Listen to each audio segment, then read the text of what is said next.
Dealerships spend millions on inventory and technology, but what if their biggest competitive advantage is the performance of the people selling and servicing their vehicles? RockED is the auto industry's premier mobile-first dealership training platform, providing bite-sized training, AI coaching, and continuous learning for dealerships that rely on high-performance teams. Matthias Stoever, CEO of RockED, is here to explain how better training translates into higher revenue, stronger employee retention, and a better customer experience. Please say hello, join the live chat, and feel welcome. This is ATI Auto Business.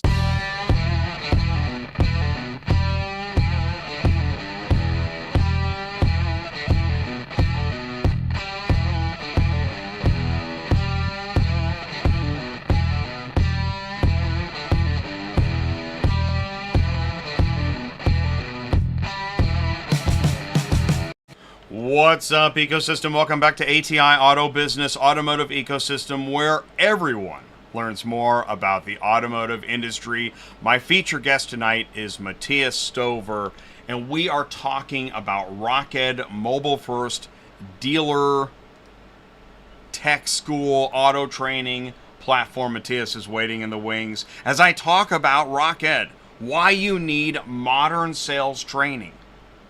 This is their website. Go to rocked.us. Designed for your frontline employees, managers, and ownership. AI roleplay training. We're going to learn more about what this mobile app helps you do, helps you identify your selling gaps, users, dealerships. There's a lot going on here. So we're going to talk to Matthias. So here we go. Matthias. Yes. All right, you unmuted yourself. Can you see me and hear me okay? Yes, I can see you okay. I can hear you okay, and I'm excited to be here, Jay. All right, I'm happy to have you here. Thank you for taking the time. Do me a favor, say hello and tell us a little bit more about you. Yeah, well, my name is Matthias. Sounds German and is German, so you might hear my accent still a little.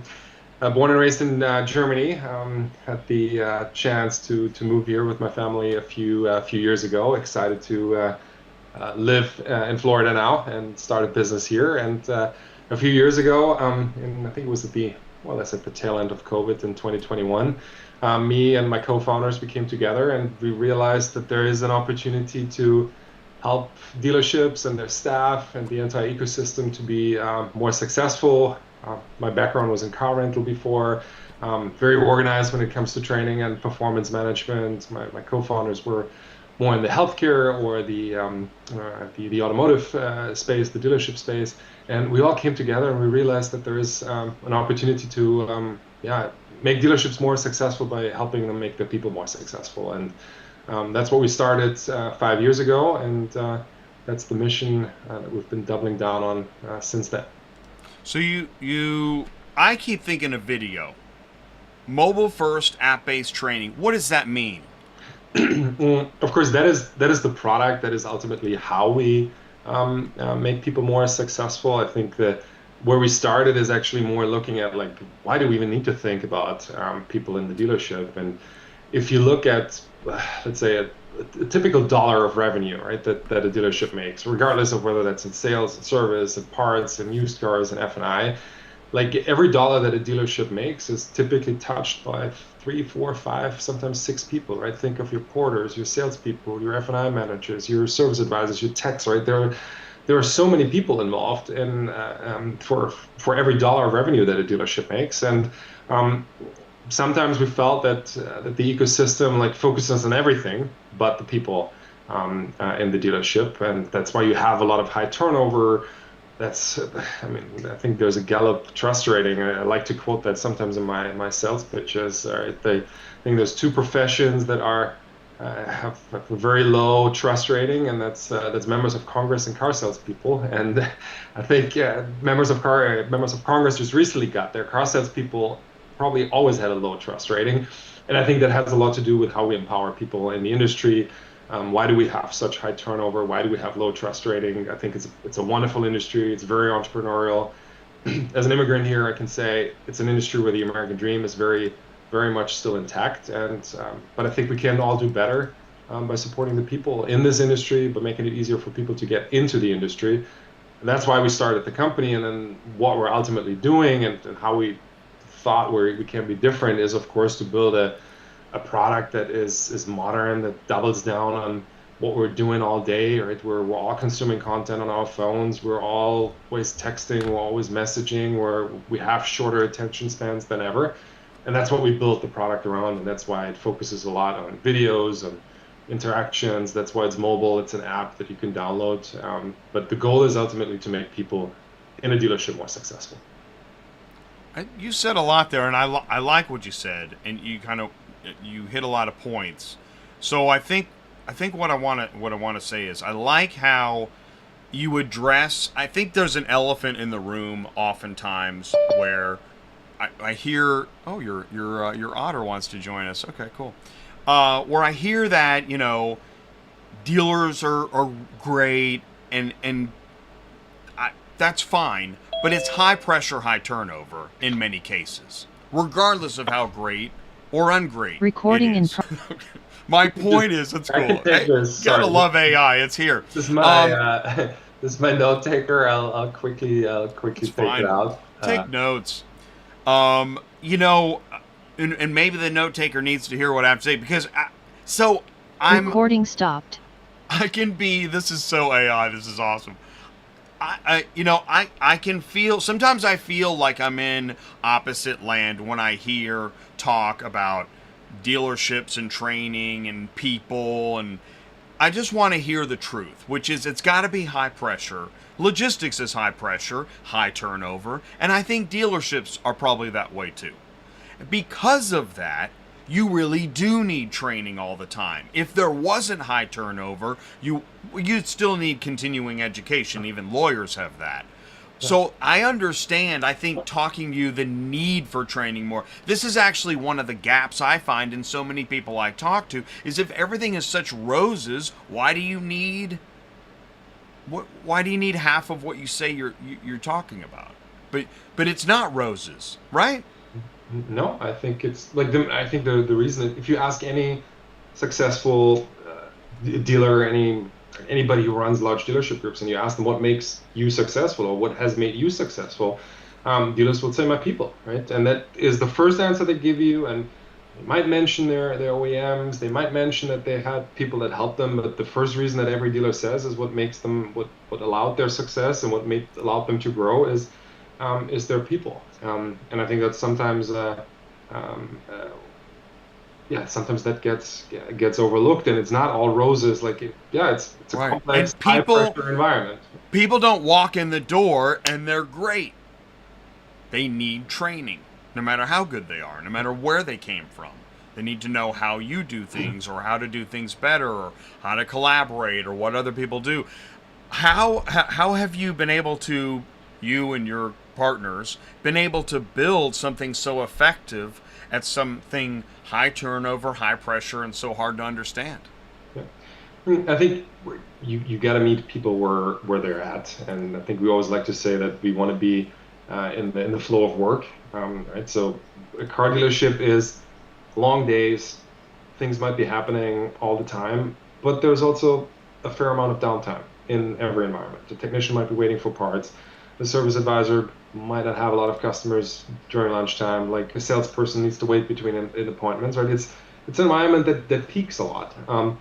That also makes it hard to attend a full day in-person training. That makes it hard to go on a 1 hour webinar because like a good salesperson will run out of any training if there's a customer that wants to buy a car, right? I think that's what I would expect, like from a good salesperson, like customers and then deals before everything. So the way we design our training is really first we looked at like how does effective training, learning, coaching like work outside this industry, right? And there's a lot of products that also inspired us. And I think the recipe that we doubled down on is more instead of like trying to do all of the training in one day, let's rather stretch it out. Let's do 5-10 minutes a day, and let's do this in short bursts and increments.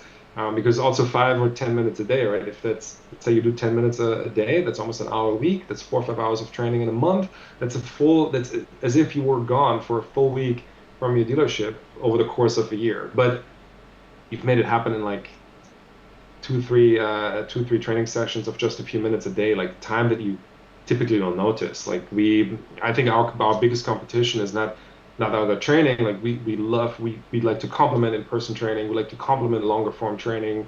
There's no one in this industry is overtrained. Our biggest competition is actually social media, right? That is, if I can take a few minutes off Instagram, off TikTok, off Reddit or whatsoever, and I can use that time and repurpose that for training, I think everybody wins. And that is also what we build our product around, and I think that's what our customers like us for. I was just gonna say, so actually, like being part of your content dev team actually sounds like fun because you're researching what is taking time away from people rather than kind of doing training. I wrote dreaded webinar. Oh my god, right? Like, okay, everybody, we're going to do a 2 hour webinar, like Grown City. But if you can, yeah, if you're well oiled content development people are like, okay, we're competing with Reddit, TikTok, that gets my attention. How do you explain that to new clients? Well, I think people know that this is the way we learn and we consume content because everybody already does it, right? I always ask, like, I don't know, what was it like? What did I recently fix? Like, we were on vacation over July 4th and in a condo, and for some reason, like the blender in the sink didn't work.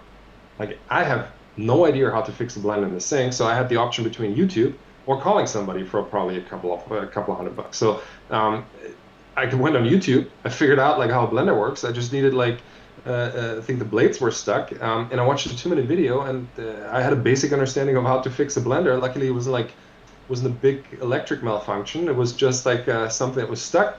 Needed to turn a wrench somewhere, fixed it. Probably saved myself a couple $100. And that's how we all learn, right? And everybody has these examples. Like you look up how you fix car seats, you look up how you fix things in your house, you cook on YouTube. So everyone already does it. When we started, it was a little bit of a foreign concept. Okay, well, I can also use this for training somebody how to explain a lease to a customer, or I can use this to explain somebody why they should make an alignment on their car, or I could use it to explain somebody, um, yeah, like a certain feature on a vehicle. But we're already doing it all the time. We just had to, yeah, educate people that, yeah, perfect. This is also how it works in the dealership. Okay, so then I'm thinking, all right, but you've got so much to teach.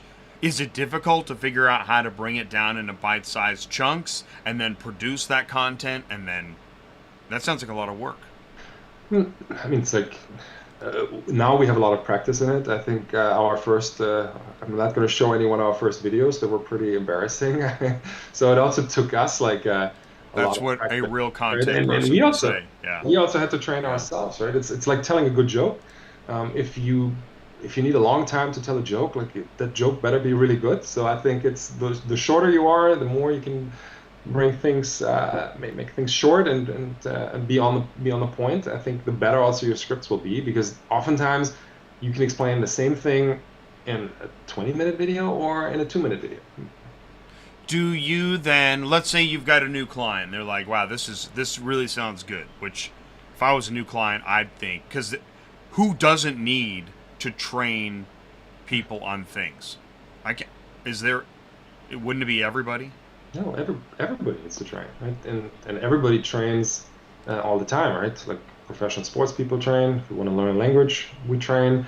If we want to get better at our job, we train. If we see a deficiency in somebody who works in our team, we want to give them training. So I think everybody believes in training. Sometimes to do training yourself is sometimes, of course, that's a little bit more effort than making somebody else do their training. So But I think everybody needs to train. right, I would think so too. And then, so then, yeah, creating it in an engaging way that accommodates their day. You just made me think. I've got something that I'm trying to train on something, and I keep putting it off. Each day, I move it up on my calendar. Yeah. Why? But Jay, you're Right? you're an expert on logistics, right? Like, I mean, I know very little about logistics. I'm by no means like we have no logistics training on our platform. But if we were to do now logistics training for car dealers and like how to optimize logistic Right. costs, right, or whatsoever, I think Yes. first people that we would go to are experts, right? Like we are not the expert on all of the topics that there are in the dealership or in automotive, but I think we're the experts on creating short and bite-sized content, and then we look for the subject matter experts that can help us explain those contents. We just launched a big curriculum on the collision for collision centers, right? It's also not. I think everybody had a basic understanding of how collision works in the company, but we worked with a lot of experts. We get their expertise, we interview them, we have them vet our content, and that is really then how we also mold a great curriculum together. And I think if anybody listens here who That's runs a pretty collision center, I'd Yeah. love to show you our content. Wow. That sounds really because here's what you made me think of. I created a dispatcher training series, and thank you for your praise about logistics. I've spent a lot of time in the service of logistics, and I learned a lot. And then I created a dispatcher training series, and I just give myself an applause because why not? My dispatcher training series, and that's what the applause is for, is about 10 hours. And I get comments all the time. The guy said, "What do I need to watch?" I said, "Well, start with part one. There's 3 parts." And I'm sure he's thinking, dude, Yeah. I don't have time for that. And yeah, if it was in bite sized, I mean, let's say I have a 2-hour video of training. Mhm. How many bite sized videos do you think that would be? I mean, like, you look, you can probably explain brain surgery in bite-sized videos. It would just take you thousands of them. So, I think you can explain every That's a really topic. good point. You can probably explain every So you can, topic. What, as what long as you we, break it down and make it yeah, step by step. what we always think about is like when we build our curriculums is that I would say like we typically build a curriculum that would take you an hour, but then we break it down in like 20, 30 units. And then within an hour, I can teach you a lot about how to sell tires in the dealership. I think within an hour, I can teach you the basics of what's important in a collision center. I can teach you the basics of a vehicle walk around and how to present the vehicle to a customer. I can give you basic phone skills. And that's typically how we start with our first curriculum. 20 to 30 of our bite-sized lesson, about an hour of content should be able for somebody to consume within a week. And then we go from there. And then typically like you just layer on additional curriculums, and now we have thousands of these curriculums there. But we had to start a dispatcher training series. I think I would love to look at your 10 hours of training and then see how can we break it down, how can we make it crisper. A lot of what we do, we only talk about video now, but we also, I think we really want to make the experience that people have while learning, like always, if you only watch videos, like it's also going to get boring. So we have different interactions, quizzes, like always something new needs to happen, and we try to make it as diverse as possible, right? So that you're not only watching video, but you have a diverse number of formats that you're interacting. Like it goes up to an AI coach where you can simulate conversations, you get scored on them, and that's a training format that we offer, right? I'm sure a dispatcher in any kind of logistic business also takes a lot of phone calls, right? And I think how you handle those phone It's calls. tons. Thank you. Actually, scripts for phone calls was one of the places I started when I started putting together my training. Yeah. I was training a dispatcher and phone freeze. There's And actually I said, "Here's what you say." And I was like, "Oh wow, that's where you start." that's actually also like if you look on social media, right? There's a lot of content that really works well on social media is if people film themselves doing their job, right? So there's a lot of car sales people out there who film themselves while negotiating car deals on the phone, and that gets a lot of traction. But I've seen like logistic dispatchers like negotiate freight rates, and I don't know, maybe my algorithm is a little weird, but I've seen logistic dispatchers handle calls and calculate freight routes and like, oh, I can do this shipping, that's how much it costs, and they have hundreds of thousands of followers. So and I would also say that's educational content, right? Well, you're pointing some interesting things out. I think you have an interesting lens through which you're looking through, and I like that because I am a fan of. I think everybody should, I'm gonna say, videotape themselves at their job to see the process, and then verify the process, document the process. In fact, I find it very interesting when someone says, "Oh, I got to train somebody," and I don't really have an SOP. I'm like, well, welcome to management, right? And it's an ongoing need. I want to read this question in the live chat. Capper25 says, what about reach? It's difficult to reach teammates and understand what their challenges are individually, especially for larger dealer groups. Typically, they rely on few trainers to train hundreds. Yeah, I mean that is why we're a platform. That's why we're an app. Like we can have hundreds of people in our trainings, thousands of people in our trainings. Right? That's the beauty of technology, that it just scales well, and that's how we complement in-person training. I do believe that there are topics that are very specific to certain dealership groups. Like some dealership groups have a certain sales process or a way they want to present their products, like something that makes them special. But I would also say there is a lot of topics that are exactly the same across every dealership, right? The way I should talk about tires and how I sell tires, I don't think there is a unique way of selling tires or brakes to a dealership. Or product knowledge, let's say about electric vehicles, right? I think no dealership will have or the product knowledge that I need to have about electric vehicles, like that doesn't differ from one dealership to another.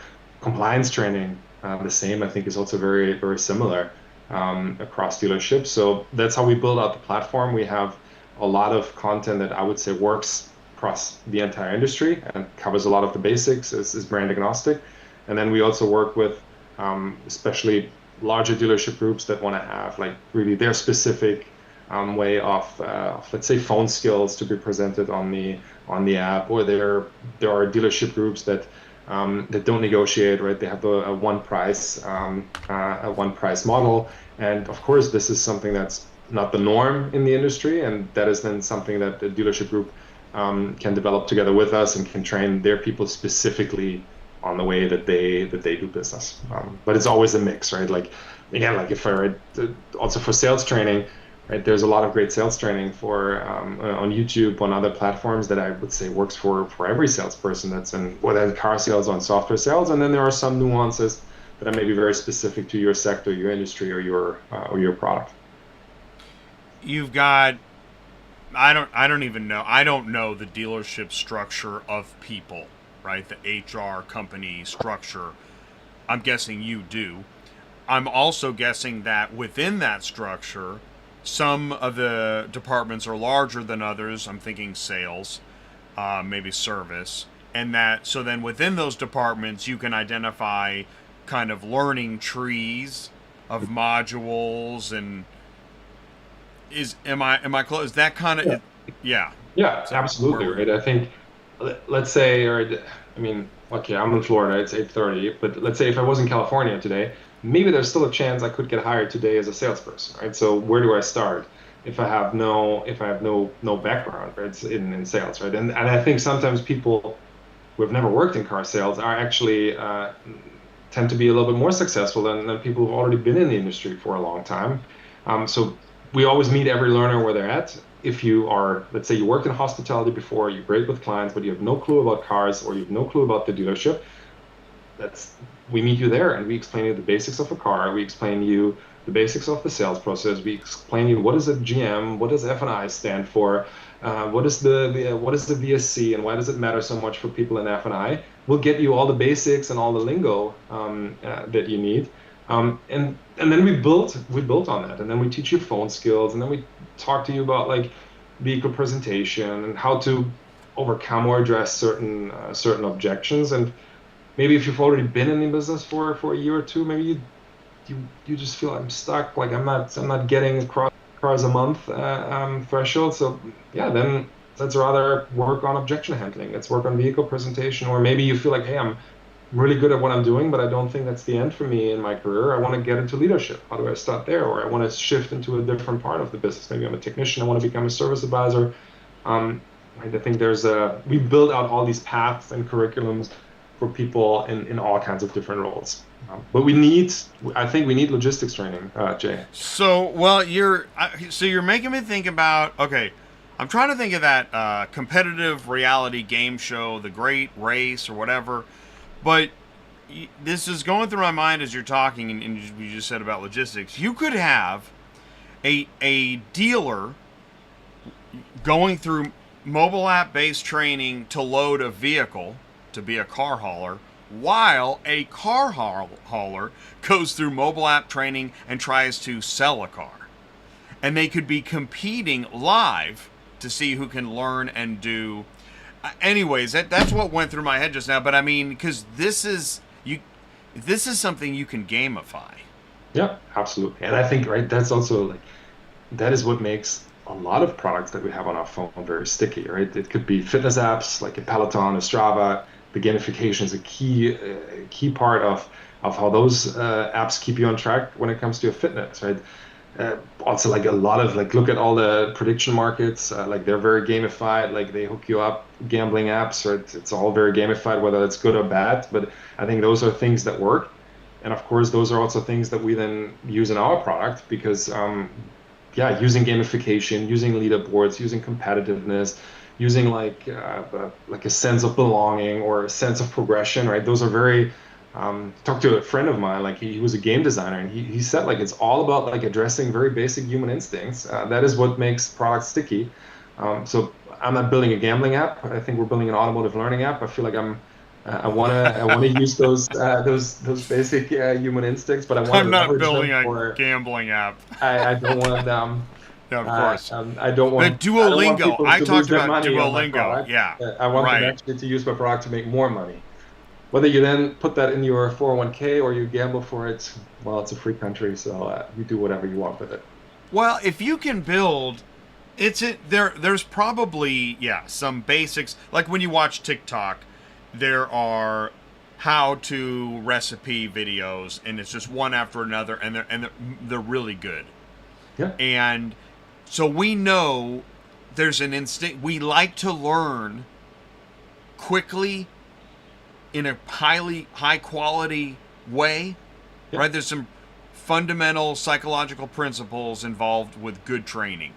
yeah, absolutely. Right. And I And think it's also yeah, you see we're used to that now, right? Like a lot of the content on social media, right? I think it's like 0.1% of the people who are on the social media app actually create content. The vast majority just consumes it.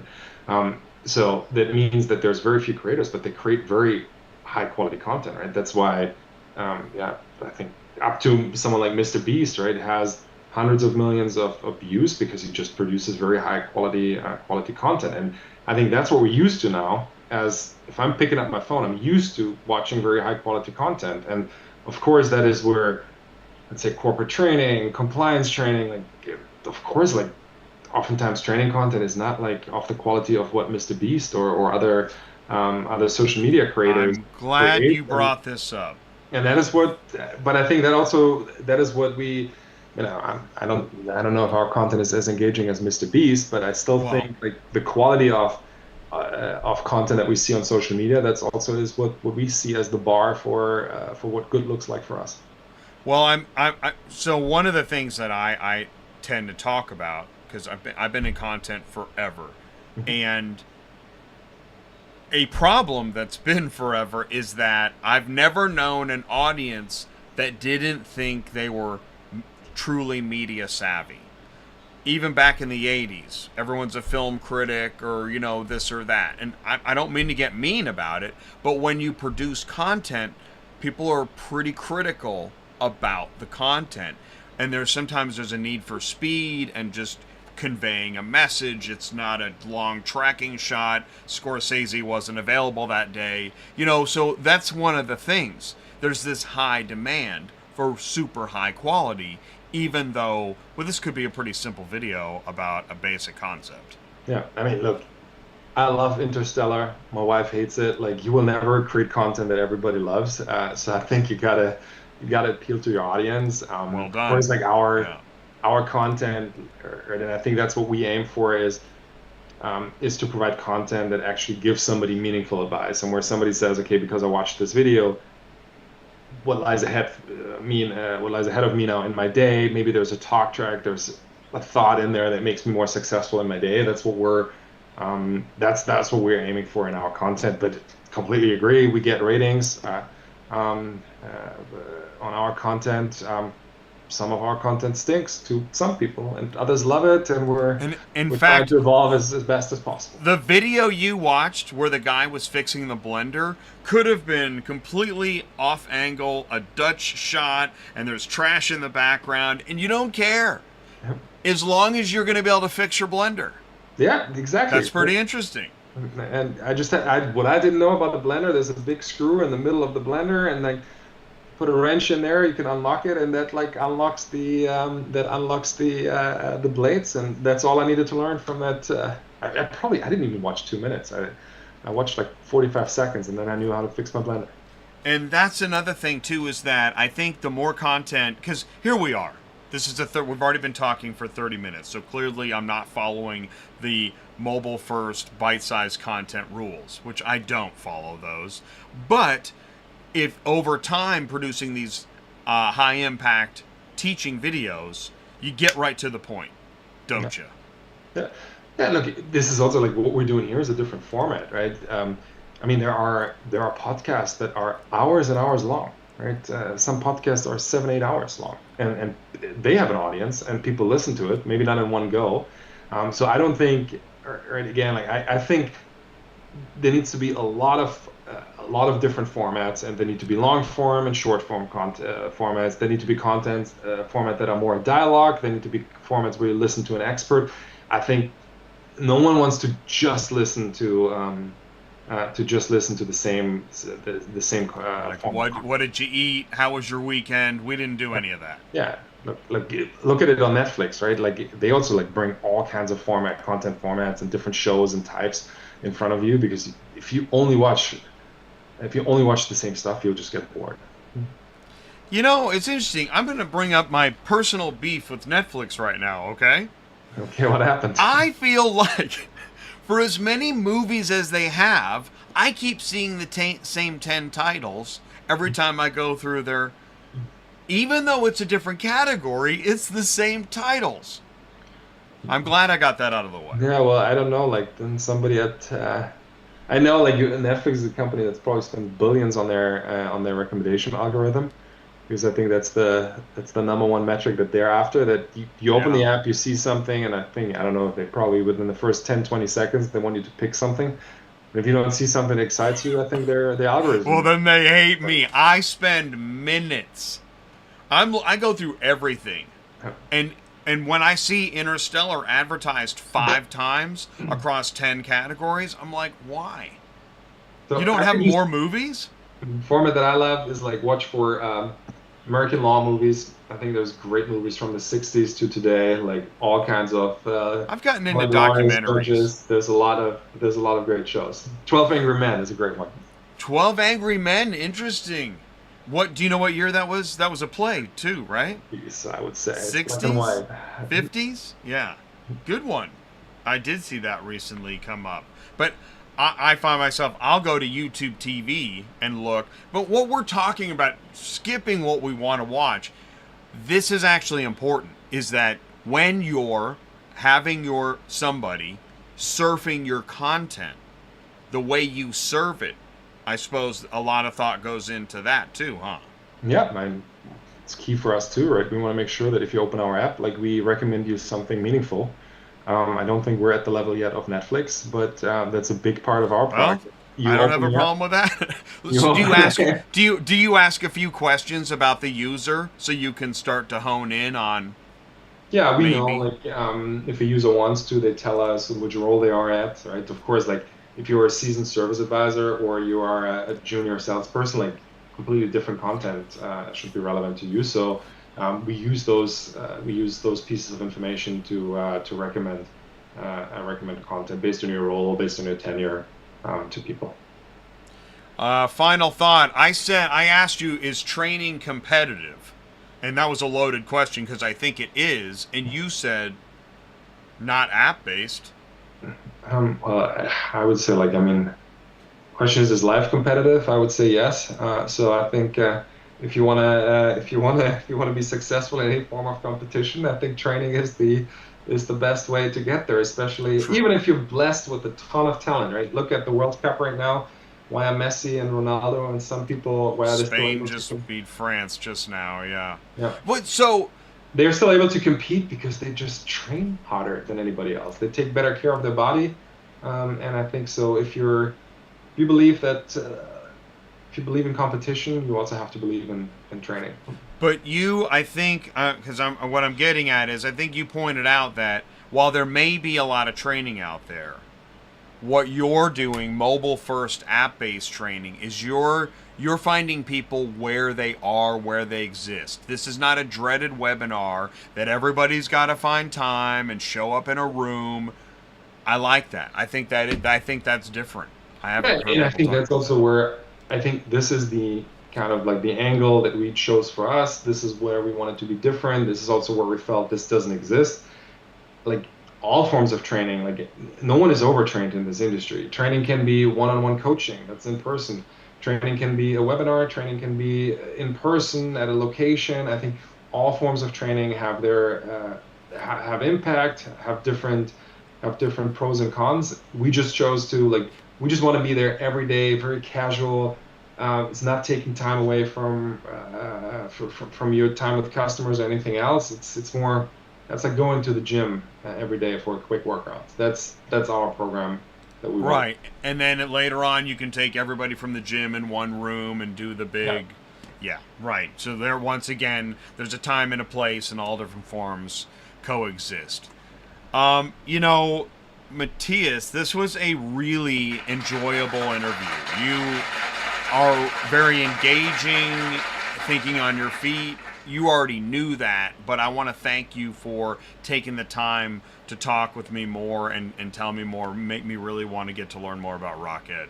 Did I say that right? RockEd? Yeah, you said it right. It's a word joke around rockets and education. Like we're clearly on our path to the moon. No, thank you, Jay. I think I enjoyed the format as well. Thank you for giving me an opportunity to talk about training and why I think it's especially like everyone's talking about AI right now, and like I feel like sometimes like everyone just wants to AI every person in the world right now. I think like AI is a great tool, it makes everyone very successful, but again, like I said earlier, like so many people touch every dollar of revenue, and forgetting about investing into those people I think, is a bad decision You for every you business. you made me laugh because I feel like AI is about as popular the topic like COVID vaccine. That's how popular AI is right now. Like, we know it's here. We know we got to take our vaccine or whatever. But it's over. What's the end of that word? It's Yeah, look, over. I mean, like yeah, like you look everything around AI, like there's so much in discussion. I think there's positives, negatives, there's fear around it. To be honest, like I don't think anybody knows yet, right? Like nobody knows which direction this is going to head. Is that I think that it is a big change is true, but I also think it's anyways inevitable, and we just got to leverage it and see how it can help us. Well, and what I unlike COVID vaccine, when I use it, actually just last week somebody said, "Oh, you should try Grok for that." So today I added Grok to my startup list of tabs because yeah, I like Grok. I'm Yeah. using ChatGPT and Grok. What I'm looking forward to using is Claude, but I feel like I'm not smart enough to use Claude. What's going on with that? Why would I say that? What I don't know, Jay. I That think makes no sense, right? that, well, you said It that. sounds Like, like an but ad I think campaign. You're not smart enough to use Claude. no, but the good thing is like is right, what in the end, what is every AI enabling us to do is it enables us to use natural language to then create software, create designs, and like right, it takes away a lot of the expertise. Like to now create a great website, you needed to be a designer, but you can now, I don't know, create me a website for ATI that looks in the style of Madman, and all of a sudden you'll get a design of it. And the only thing that you need is natural language. Anyways, like just download the tools and play around with them. I think like there's a lot right now. I think is like AI is very focused right now on like replacing certain jobs. I think we got to focus a little bit more on the benefits, right? I think there are so more like if you just think of vaccines of cancer treatments, I think there is hopefully an unlimited amount of benefits that we'll see to solve for some of the topics that we couldn't solve yet with the methods and the research that we had. So I think that's where I'm looking forward to. I hope that their AI helps us overcome certain diseases that we've suffered from in a long time. I agree with you, but I also think there's kind of an AI implementation gap. If you said, hey, AI, make me a video training series, mobile first, app based, for sales and service while I go on vacation, you'd come back from vacation and you wouldn't have much. Oh, you would, like, if you orchestrate, like, You'd have some? yeah, you'll have some, and of course that's like Really? that's also why we as a company, like, we got to be on our feet. Like, if if I could build like a training system like with just like a few prompts and an AI, then I wouldn't have a business. So we leverage it all day long, like to improve our product, to get better, and I think it just helps us raise the bar. There's a lot of things that we can do We now. use it to improve our product. But see, but I think that is the thing. It's still, I use it to improve what I'm doing, but I don't use it to just do what I'm doing. Not yet. Do you? I mean, like, look, I started my Are we even here right now? We're not even here. We're on vacation. I started my career in consulting, right, and strategy consulting, and like the first few years of my career were all about building PowerPoint charts. AI builds pretty good PowerPoint charts, so I think like Okay, but that's just computational and some design. yeah, yeah, but I don't know, the Matthias that started his career 20 years ago. I'm not sure if that it would be a But lot harder. Or that job probably doesn't exist anymore. But well, I true. Oh, listen, being a designer, a graphic designer, I knew some graphic designers. They'd spend all day putting together an image of all these things. That job's gone. yeah, But if you wanted to, hey AI, build the presentation and then sell the client and just call me so I can cash the money, we're not there yet. Are we? I don't know. I think it's and I don't think It's a totally unfair we'll question. figure it out like over the next years, like where this is headed, like, and what are the limitations of large language models. I think we'll figure it out. We just got to embrace it. There's no way around it. If we don't do it, somebody else does it. So, and I always want to be. I'm competitive, so I want to be I want to be on the top. So we have to embrace it. Matthias, thank you so much. That was so much fun. Jay, thank you very much, and thank you everyone for listening in. All right, I'm going to let you go. I'll finish up the show. Keep in touch. Thank you, Matthias. Thank you. All right, see ya. All right, so I let him go. That is the end of the show. If you have a question for RockED, please do visit rocked.us. I put the link in the chat. This was live on YouTube and LinkedIn, and it will be available on demand. And that's it. It was an interview. The goal of this show, and thank you, Lou, for putting me in touch with Matthias. The goal of this show was to learn more about RockED and to have an insight into, again, I hear a lot about training, dealership training, and we did not even talk about leadership, which I'm kind of proud of myself for not bringing that up. If you know anything about me, you know that I'm not a big fan of the leadership conversation. I know it's real. Believe me, leadership is real. But when there's a lot of people teaching and pushing leadership, they're not leaders. So we didn't talk about that. But you go, feel free to test me. I'll see you on LinkedIn. But training, we know training is real. There's a lot of people talking about training. But one of the things I wonder is, how does one get such training? Do you show up at each dealership? Mobile first, app-based training that I can consume during my busy day in bite-sized chunks. That makes sense. That's what I wanted to learn more about. Matthias is a very interesting guy, so I do encourage you, if you're at all curious about this topic or how to infuse such methodical training into a different business vertical, I would go to rocked.us, say, hey, I saw your interview with Jay on ATI, and I want to learn more. So please do that. That's it. Thank you so much for tuning in. I'll see you on the next one. Good night, everybody.